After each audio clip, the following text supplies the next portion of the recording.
Welcome, everybody, to the Purpose Playbook book series. And today is the first time that we do this on a webcast. Every month, I publish an article, and at the end of the month, I decided to do an interview and have a conversation with some experts in the topic of every month. And this month, we're talking about values alignment, leadership models, and internal culture. And that's why I decided to invite Dan Dowman today to talk about the cost of drama. It's something that we don't talk about enough. We think that because we're human, it's normal and it's just expected to have it, but we really don't spend enough time to think about what is the cost of that. And just if you're new to the series, to the Purpose Playbook series, just want to share a little bit about it. Is a newsletter that I share with my subscribers and is aimed at nonprofit leaders, donors, funders, executive directors, the staff that want to not just get inspired. I come from the nonprofit field, and I know that leaders in the nonprofit field don't need more inspiration. They need a specific practical strategies to improve their capacity to develop a culture of inclusivity, to develop more sustainability in their organization, more impact, and really have something that they can start implementing to improve their performance and the impact of their organization. So that's the purpose of this series. And every article that I publish and even the webcast, the idea is to provide you with provocative insight, but also practical, actionable strategies that you can start implementing right now. So if you haven't checked it out, if you're not subscribed yet, the link to do it is going to be below. So let's get into our webcast today, and let me introduce you Dan. Dan is, besides a friend and a colleague, and we are doing some collaboration. We're going to talk about that later. He's a culture coach, one of the best, I have to say, and he's a podcaster. You have to check his podcast, Culture Crush, and is an overall an amazing guy, I have to say. So welcome them. I'm so happy to have you as my first guest here. Well, thank you for the very warm introduction. And I'm so thrilled to be part of this conversation with you because, as you said, it's the first one. And when you remember when you first asked me, I was quite moved. I was quite shocked that you should ask me to join you for this opening session. So thank you very much for the warm introduction, and what a pleasure to be here. Well, you're very humble, but yes, absolutely, I wanted you to be my first guest. So let's start then by telling me a little bit more about why you decided to focus on. You're a culture coach, so why you decided to focus on culture? So it really is kind of a natural extension of who I am, really. So when I was young, my parents are fabulous community builders, real storytellers. My dad is a minister in the Church of England. My mum was a school secretary, so she worked in a tiny village school here in the UK. There was like 30 kids in the whole school, um, but they were just fabulous community builders growing up. So my kind of childhood, the house was always full of interesting people, having meals with the community, having like parish meetings about what was happening in the local village. And I guess that was something that, by osmosis, I've really carried with me through my life. And in my early career, I was a youth worker and a community builder myself, and started to do that at quite a high level. When I left that line of work, we had hundreds of kids in our programs every week, which meant hundreds of families, 50, 60 volunteers, lots of full-time staff members, raising lots of money. That was kind of like my NGO phase, I guess, if you will. And eventually it came time for me to move on from that kind of chapter of my career. And I moved into the private sector and started to take some of those facilitation techniques and those team building things and that storytelling pedigree that I developed. And I took it into the private sector and was working as a consultant building high performing teams. And so me and a few friends, we were building this startup together, and we got into the likes of HSBC Bank. We got into the BBC. We worked with airlines and global chocolate conglomerates, and the whole focus was, how do you build a culture of collaboration? How do you build high performing teams where people trust each other, where people can work together freely, where there's high instances of psychological safety? And I loved the work, right? And I really, it took that youth work part of me into this whole new arena, and I was so excited to be part of that. Then, through a series of acquisitions, business pivots, pandemics, my career from there on was kind of potted with various redundancies, which in the US you would call, being laid off. Sometimes there was funding changes. When I was working for an NGO, there were changes in legislation, which meant that the team I was a part of closed down. And where I ended up, I'm sorry, this is turning into a long story, by the way. So I hope you're all with You're me a great if you're storyteller. listening. So where I ended up was as strategy director for a tech company. I didn't expect that to happen in my career. And there, they were bought out in a multi-million-dollar acquisition. And slowly but surely, they started to let go of all of the staff. I mean, the business still exists, but there's the technology and a handful of people. When I was there, it was the technology and like 100 people. And so I was one of many people to be let go. And I realized, I looked back through my career and I realized that I had been laid off so many times at this point in my career. And I thought, there is something here that I need to pay attention to. There is a sense of kind of calling or nudging or pushing. It's almost like the universe is saying to me, don't just go and get another job, because you can, but there's a pattern here that might repeat itself. Like, what's the thing that you're going to do instead? And when I look back through my career, I could see myself as this branding strategist, this storyteller, this communicator, and this community builder. And I realized that I'd built culture at a grassroots level. I've built culture for multinational conglomerates.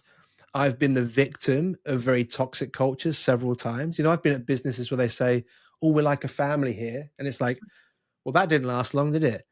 And I realized that in a way that's kind of completely unique to me, I can bring those different chapters of my career together in this wonderful, beautiful way and start to help other businesses build cultures that are rich with ownership, innovation, a sense of belonging.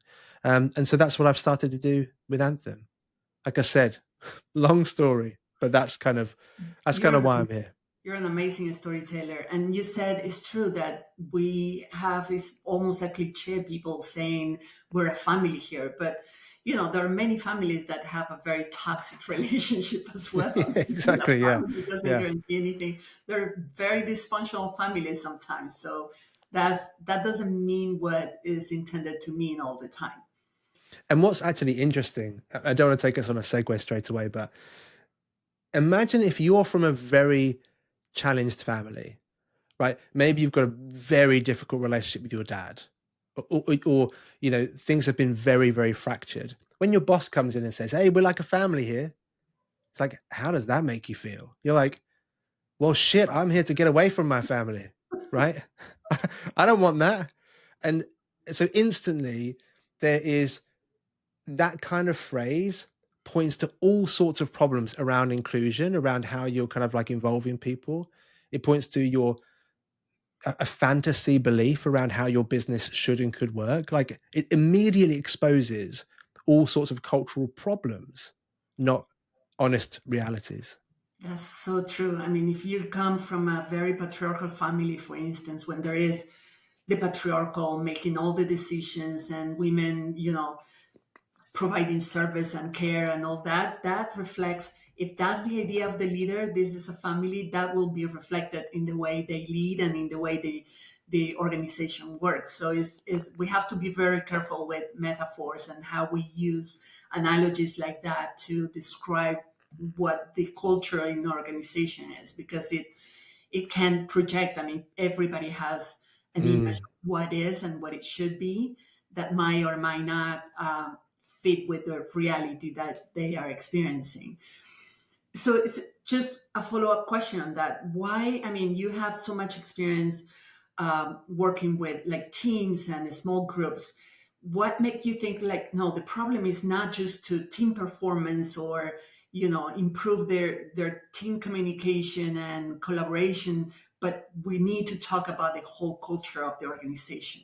What will be the difference? So I think there's lots you can do at the team level, right? I think in any business that has a strong sense of, well, every business would claim to have a strong sense of identity, right? If you were to ask the owner or the leadership, they'd be able to point to their purpose statement. They'll be able to point to their values.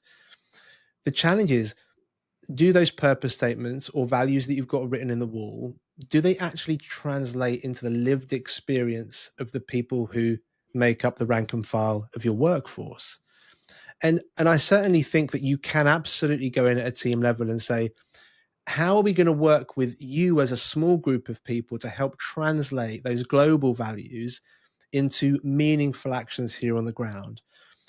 And I would encourage that any leader, any middle leader, right, who is kind of struggling against the system, think about how you can translate those global values into actions that your team can execute, and how can you translate them into behaviors for your team.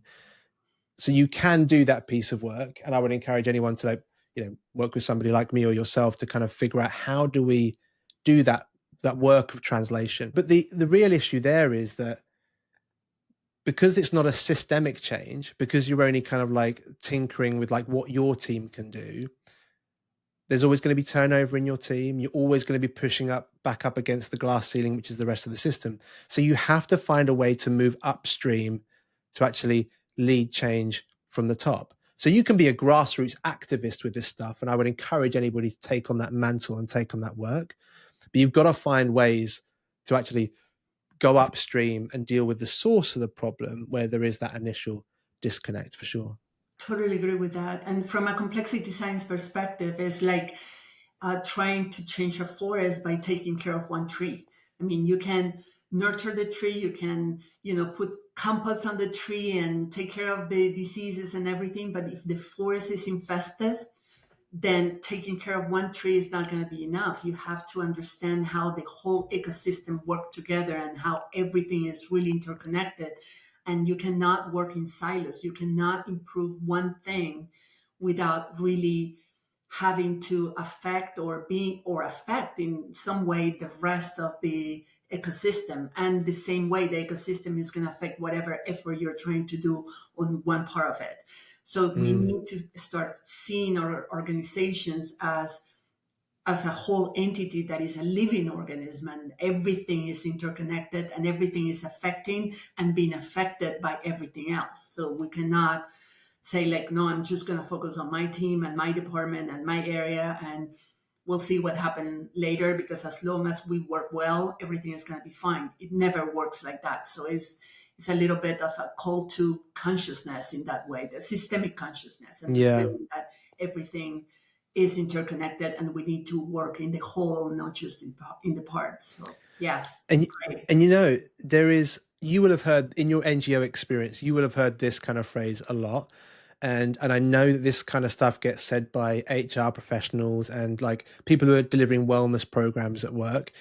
This phrase, if it helps one person, it will have all been worth it. Right? That's something that I've heard throughout. Heard that a lot in youth work, through my NGO career. If it helps one person, it would have all been worth it.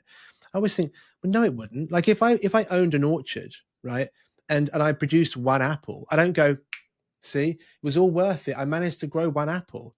No, I plow the whole thing and I start again, right? And we've got to sort of break away from this idea that, I'm sure there's got to be some kind of like way of referring to this as a bias, as like a virtue bias or something like that.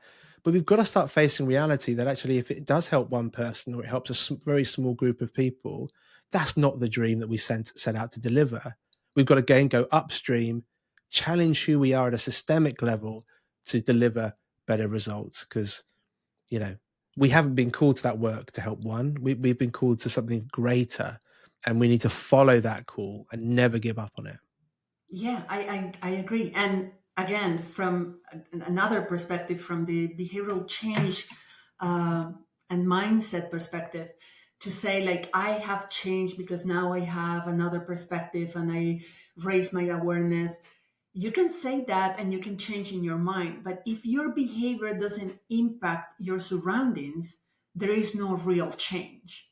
It's just in Mm. your head. I mean, you cannot say, like, from one day to the other, I came today and say, like, hey, you know what, I decided to become a Buddhist yesterday, and so now I am. If you don't see the impact of my change in our relationship and in my interaction with the rest of the world, then it's not real, it's not true. So it's, I agree with you in that way. Okay, let's talk about the cost of drama, because that's what we promise. We're already starting a little bit, but let's get more into how actually drama, what drama is, how would you define it, and how it manifests in the workplace, how you notice that is an issue. I think probably the simplest way, everybody listening will have their own kind of idea of what workplace drama is. Some people will call it office politics, some will, same shit, different day, like team friction, you know, and it really is a symptom, really, in the interpersonal dynamics, team friction, um, like gossiping, like all that kind of surface level tension that goes on between people. That's what workplace drama is. Well, that's kind of how it manifests. And I think that's where lots of leaders get stuck. Do you remember before we were talking about like a team leader making an intervention and translating those global values into the team setting, and how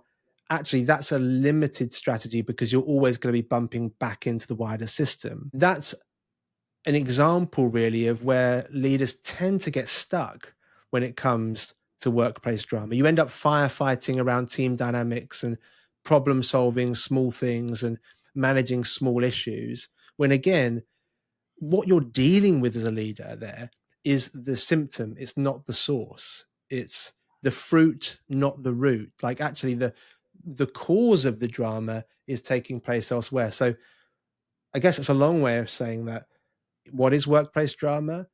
Well, what we think it is what we experience, which is like team friction, interpersonal problems, like the small petty stuff that goes on every day, people stealing, credit, or, you know, gossiping or gaslighting or whatever. That is what we experience, but what it is something that runs much deeper within an organization. And what is the cause? I mean, what you perceive are the common causes of a culture of drama? I think typically it's when you've got to go back to your organization's deeper sense of identity and its sense of purpose. We talked about purpose and values a little bit already. But typically where you've got like high instances of workplace drama or high instances of disengagement, that's where you'll find that actually the organization's values are just statements on a wall, or they're catchphrases that people say. They're not things that actually translate into the lived experience of people's everyday professional existence. There's that disconnect that takes place between who we say we are, our values, our purpose, and who we actually are. And when that dissonance happens, when that disconnection happens, you don't have values and purpose. You've in fact got propaganda. And I was thinking about this, sort of in preparation for our conversation, that, you know, where that values alignment exists in organizations, those businesses grow 58% faster than their competitors. They're 72% more profitable. And yet, even though that, like, that's, those statistics are in the world, you can Google them, like the evidence is there. So even though we know that's true, almost every team leader on planet Earth is under resourced to deal with workplace drama because we treat it as people problems. We treat it as soft skill problems. We don't go up back upstream to solve the wider systemic problem. We sort of like to pretend it doesn't exist. But there's a real commercial impact here. when we start to get these things right. So it's something that no CEO on planet Earth can afford to overlook. Yeah. What is the cost of that? I mean, if the CEO say like, well, there I cannot manage because I cannot work with, the focus on the symptoms is I cannot spend my whole day just solving conflicts between people and mediating and all that. And so I'm just gonna either set strict policies and rules and punishment and things like that for that kind of Mm. behavior, or just let it go and you know focus on performance, let's say, or outcomes. What is the cost of not paying attention to that? Well, I mean, the cost here in the UK of not paying attention to those things, like it runs into the tens of billions. Like in terms of things like lost productivity, absenteeism and presenteeism, the cost of employee disengagement, like it's costing the UK economy billions. Globally, it's costing, I think it costs something like 9% of global GDP is lost to these kind of workplace issues, right? 9%. Like, who are we kidding to like not take this kind of issue seriously? Like, people sometimes think of me as kind of like a bit, abstract, like culture guy. We like to do nice office days and fun workshops for people. Yes, that's all true. I love that stuff. But I'm here with a serious message that it's costing your business a lot of money. Like, I don't need you to share my passion for how we do this. I just need you to pay attention to, like, if you're a hard-nosed, commercially driven CEO and you think that's what really matters, I'm here to tell you, fine. But let's look at the numbers then, shall we? Because the data is telling you there's a problem. Like, if you want to be led by data, I'm not going to argue with that on that. I'm not going to debate with you whether your soul is in a good place, right? If you want to go by the numbers, fine. But there's a serious kind of commercial problem here that you need to take a look at. And I think kind of where the door we were knocking on there is that CEO saying, "Oh, I haven't got time for this," or "I'm going to legislate or mandate changes. I'm going to tell people what to do." Listen, so many businesses operate. There's three sources really of workplace drama. One is propaganda, right? And that's when you have purpose and values that are just slogans and sayings. They don't translate into people's behaviors. The second one is orders. That's when you're legislating and telling your people what to do, think, feel, say. And then the last one is assets. And that's when we treat our people like product, right? That's when we treat people say like, people are our best assets. I mean, what? They're human beings. There's a problem there in our language that says something about who we are. Now, the job of the CEO isn't to just give it to 3 or 5 people in HR to make decisions, isn't to kind of like outsource it to 1 or 2 who then go in a different closed room and then try and legislate. The job is bigger. The job of the CEO is to move people from propaganda to purpose, to help the organization move from orders and legislation to ownership, is to help people move from a sense of I'm an asset who is to be controlled and maneuvered to I'm an ally who has a stake in who we are, who is connected to our story. There's one of my favorite stories that I stole from a friend of mine called Steve Chalk. And I've decided I need to start crediting him because I know who told me the story, and I sometimes pretend that I just found it somewhere and you can steal it too. But no, it was my friend Steve Chalk told me the story, and he tells it far better than I do. He tells the story of Sir Christopher Wren, who is the architect behind St. Paul's Cathedral in London. Now, I'm not sure about when the dates of when this was built, but it was a long time ago. And the story goes like this: that Sir Christopher Wren was walking through like the work site where people were doing their various jobs to build the cathedral, right? And it was in an era where people didn't know what Sir Christopher Wren looked like. I'm not even sure if he was Sir Christopher Wren then. He might have just been Christopher Wren. But the workers who worked on the site, they wouldn't have had a photo of him. They wouldn't have known who he was. And so he was able to move among them really freely. And he goes up to this one guy who is like, pulling some twine together to build a pulley system to move bricks up the side of the building. I don't know. And he says, "Oh, what are you working on?" And he says, it's my job to like, I've got to make the ropes so we can build the pulley and do that kind of thing." And he's like, "Oh, well, carry on in your work." He goes up to another worker and says, "Oh, what are you working on?" And this guy's just like sweeping the work site, cleaning up the mess. And he says, "Oh, I just push this broom around all day. Like I'm just like guy who cleans the place up. I try to make sure there's not too much mess." And he says, "Oh, well, keep up the good work. Thank you for your efforts." And he goes up to the third worker. And this guy has been out in the sun all day. He's like cutting stone. He's got this hammer and this chisel, and he's making these huge blocks that form the walls of St. Paul's Cathedral. And he says, "Oh, hello, sir. What are you working on?" He doesn't say, "Oh, it's my job to cut stone and make bricks." He doesn't say it's my job just to do this menial task. He says this. He doesn't know who this guy is. He says, "Oh, I'm helping Sir Christopher Wren build St. Paul's Cathedral." You see, he had a hard, taxing job, cutting stone out in the sun all day, but he was connected to that sense of the big vision that he was a part of. He wasn't an asset, he was an ally, and he had ownership of the big story. That's what CEOs need to be doing. Yeah, he didn't have a job, he had a mission and a That's purpose. right. And that makes a big difference. And you were mentioning that, about the root of the drama and what is the role, really the role of the CEO to that what CEOs can do about the drama and where they really need to focus on. And I will add to that, because it's very related. You were talking about propaganda that is also a way of pretend.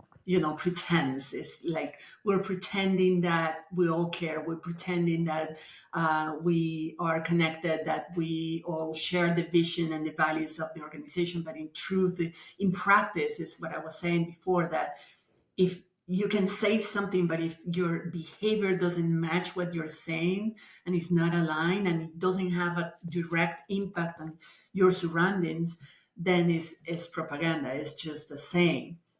Mm, And to add, I will add also in terms of the cause is the causes of drama is the lack of diversity in terms of really appreciating the individuality and the contribution that each human in that organization is providing to the whole mission, and to understand that it's not just enough to appreciate the individualities, but also to appreciate the difference. And the difference should be something that we should embrace instead of fight, instead of discard or try to minimize it. So we should embrace it as something that will really enrich the whole organization performance and the impact and everything.